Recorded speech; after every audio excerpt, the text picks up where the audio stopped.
ఈరోజు ఎమ్మెల్యేల పనితీరు ఎలా ఉంది? పులివర్తి నాని మాట్లాడినటువంటి మాటలు అక్కడ 100 కోట్ల రూపాయల భూ కబ్జా అంశానికి సంబంధించి ఏం చెప్తారు?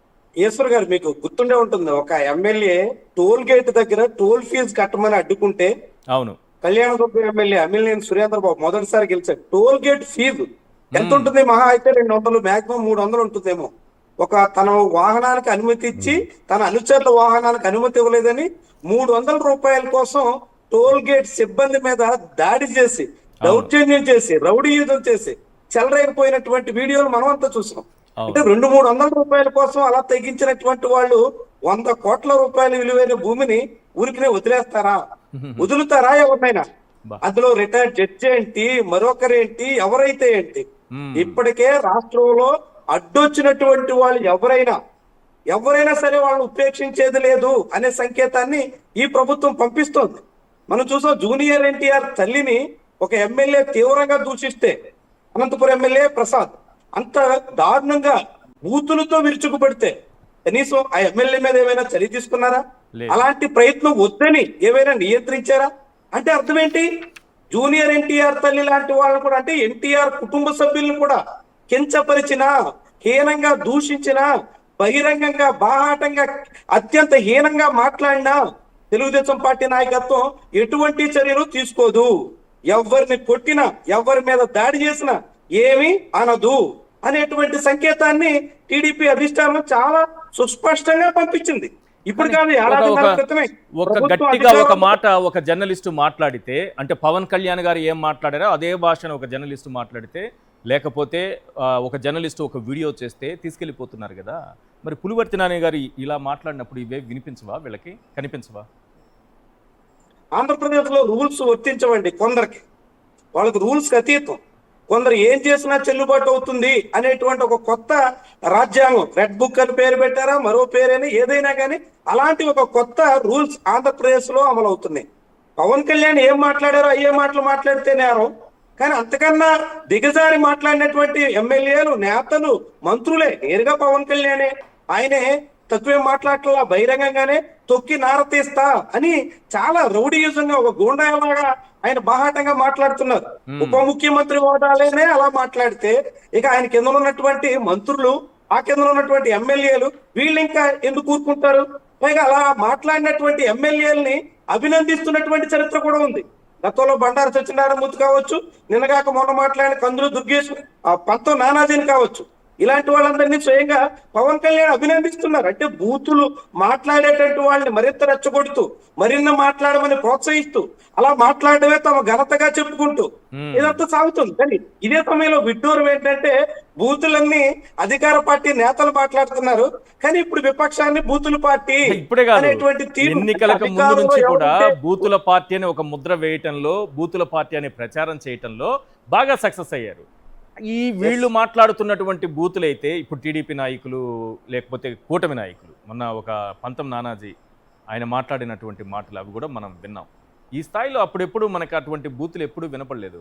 మాట్లాడిన వాళ్ళ లిస్ట్ అంతా తీస్తే మొత్తం టీడీపీ నాయకులే కనిపిస్తారు, కానీ ముద్ర మాత్రం వైఎస్ఆర్సీపీకి చాలా గట్టిగా వేయగలిగారు. ఎలా సాధ్యమైంది ఇది?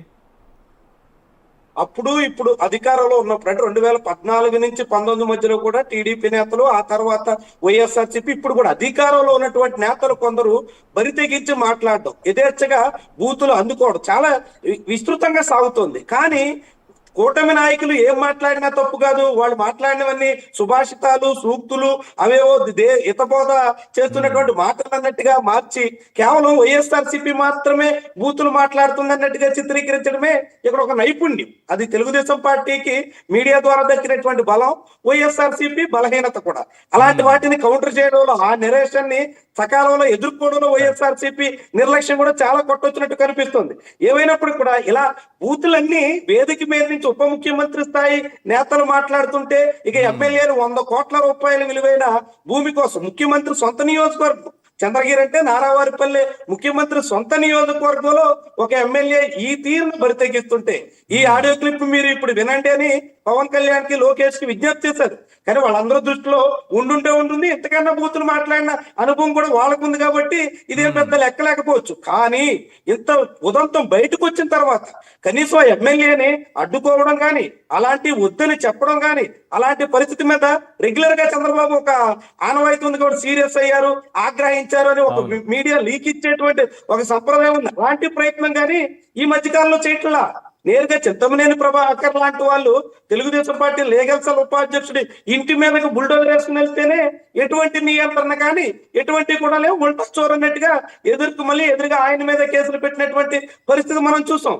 ఇప్పుడు పులవర్తి నాని కావచ్చు, అంతకుముందు అనేక మంది ఎమ్మెల్యేలు కావచ్చు, ఫారెస్ట్ సిబ్బందిని దిగ్బంధించి బుడ్డా రాజశేఖర రెడ్డి లాంటి వాళ్ళు యథేచ్ఛగా దాడి చేసిన ఎటువంటి కేసులు చర్యల్లో ఏమి లేవు. నడి రోడ్డు మీద జనసేన పార్టీ నాయకుడు లాఠీ తీసుకుని పోలీసుల సమక్షంలో మహిళను చిత్రహింసలు పెట్టి చితకబాదిన ఎటువంటి చర్యల్లో ఆంధ్రప్రదేశ్ లో కూటమి నాయకులు అధికారంలో ఉన్నటువంటి వాళ్ళు కొందరు నాయకులు ఏం చేసినా చెల్లుబాటు అవుతుందనేటువంటి ఒక కొత్త రాజ్యాంగాన్ని, కొత్త సూత్రాన్ని, కొత్త నిబంధనలు, నియమావళిని పోలీసులకు అప్పగించారు. పోలీసులు కూడా అదే అమలు చేస్తున్నారు. పోలీసులు సామాన్యులు ప్రాణం తీయడానికి, రౌడీ షీటర్లు అనే పేరుతో కొంతమందిని వేధించి బూడిది కూడా దొరకకుండా చేయడానికి, లాకప్ డెత్లు, కస్టోడియల్ టార్చర్ చేయడానికి కూడా తెగబడుతున్నారు. కానీ ఇలాంటి లా అండ్ ఆర్డర్ ఉల్లంఘిస్తున్నటువంటి వాళ్ళని కంట్రోల్ చేద్దాం, అలాంటి వాటి మీద చర్యలు తీసుకుందాం అనే దానికి కూడా ఎక్కడ పూనుకోవట్లేదు. పూనుకోవాలనేటువంటి ఆదేశాలు ముఖ్యమంత్రి నుంచి కూడా రావట్లా. అంటే ఆంధ్రప్రదేశ్ లో పూర్తిగా రాజ్యాంగ ఉల్లంఘన, అప్రజాస్వామికమైనటువంటి ఒక జంగిల్ రాజు తరహా పాలన అయితే చాలా పెద్ద స్థాయిలో సాగుతుందనడానికి ఇలాంటివన్నీ ఒక ఉదాహరణ. అందులో చంద్రగిరి ఎమ్మెల్యే కావచ్చు, అంతకుముందు అనేక మంది ఎమ్మెల్యేలు మీరే లిస్టు చదవడమే పెద్ద పని అవుతుందని చెప్పారు. మీరు ఇందాక ఎమ్మెల్యేలు మంత్రుల లిస్టే చదివారు. లేటెస్ట్ గా ఎంపికైనటువంటి ఎంపీ లిస్ట్ చూడండి. 4 రాజ్యసభ సభ్యులు ఆ లిస్ట్ చూస్తే అందులో ఒకళ్ళు చీటింగ్ కేసు, ఒకళ్ళు సిబిఐని ఈడీని కూడా మోసం చేసినటువంటి కేసు, ఒకళ్ళు చెక్కులు బౌన్స్ అయినటువంటి కేసు.